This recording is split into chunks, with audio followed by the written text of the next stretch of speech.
السلام علیکم every one, امید ہے سب لوگ آپ لوگ خیریت سے ہوں گے۔ تو آج میں آپ لوگوں کے سامنے بیان کرنے جا رہی ہوں۔ آپ لوگوں نے سنا ہی ہوگا کیونکہ آج کل بہت سارے ویڈیوز بنتے ہیں قرآن پاک کے ترجمے کی۔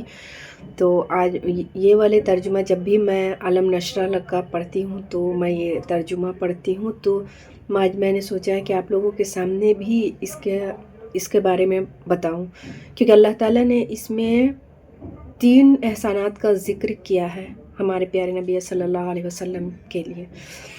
تو اس کا ترجمہ ہے، بسم اللہ الرحمن الرحیم۔ اے نبی صلی اللہ علیہ وسلم، کیا نہیں کھول دیا ہم نے تمہاری خاطر تمہارا سینہ، اور ہم نے اتار دیا تم پر سے تمہارا بوجھ، جس نے جھکا دی تھی تمہاری کمر، اور ہم نے بلند کیا تمہاری خاطر تمہارا ذکر۔ سو بے شک مشکل کے ساتھ آسانی بھی ہے، بے شک مشکل کے ساتھ آسانی بھی ہے۔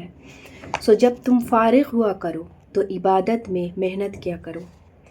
اس صورت میں اللہ تعالیٰ نے 3 احسانات جتلائے ہیں۔ سینہ کھول دینا ان میں پہلا ہے۔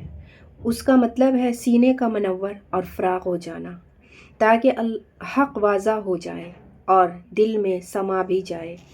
اسی مفہوم میں قرآن کریم کی یہ آیات ہے، فَمَن يُرِدِ اللَّهُ أَن يَهْدِيَهُ يَشْرَحْ صَدْرَهُ لِلْإِسْلَامِ، سورہ الانعام۔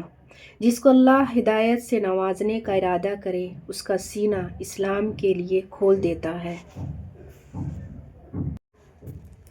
یعنی وہ اسلام کو دین حق کے طور پر پہچان بھی لیتا ہے اور اسے قبول بھی کر لیتا ہے۔ اس شرح صدر میں وہ شق صدر بھی آ جاتا ہے جو معتبر روایات کی رو سے 2 مرتبہ نبی پاک صلی اللہ علیہ وسلم کا کیا گیا۔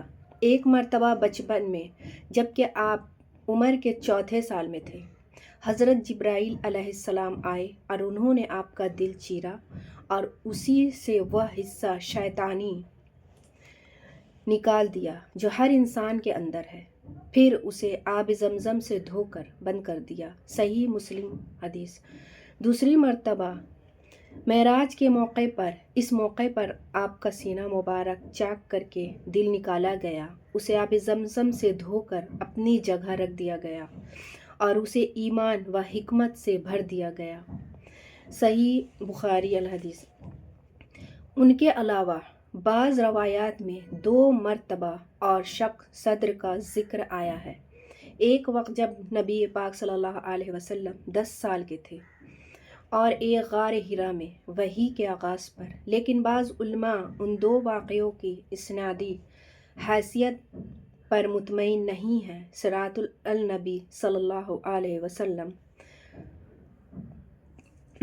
تو یہ میں نے آپ کو سنایا ہے علم نشرہ لگا کے صدر کا جو ترجمہ ہے وہ، اور جب ان کا سینہ کو چاک کر کے ان کا دل نکالا گیا تھا اور انہیں زمزم سے دھویا گیا تھا تاکہ وہ پاک اور صاف ہو جائے، ان سے شیطانیت نکال دی جائے۔ تو اتنی مشکلوں کے بعد ہمارے پیارے نبی پاک صلی اللہ علیہ وسلم کے سینے میں قرآن پاک اتارا گیا، تو ہمیں ان کی جتنی بھی سنتیں ہیں انہیں لے کر چلنا چاہیے۔ تو آپ لوگ سب اپنا خیال رکھیں۔ السلام علیکم ورحمۃ اللہ وبرکاتہ۔